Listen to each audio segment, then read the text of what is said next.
يا ترى ايه هو افضل وقت لممارسه التمارين الرياضيه خلال اليوم؟ السلام عليكم، معكم دكتوره منال جلال، استشاري التغذيه العلاجيه، والنهارده هنوضح مع بعض مميزات وعيوب التمارين خلال فترات اليوم المختلفه.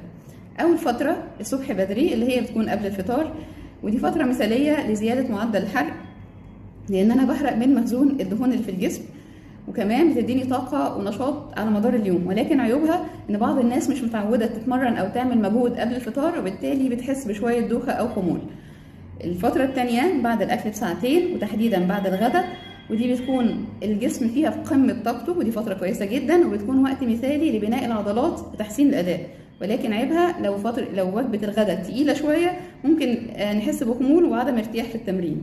الفترة الثالثة وهي بالليل قبل النوم بحوالي مثلا 3 ساعات، الفترة دي كويسة جدا، بتقلل الاسترس وبتحسن من جودة النوم. كمان بيبقى وقت كويس للناس اللي يومها مشغول ومش قادرة تلاقي وقت للتمارين.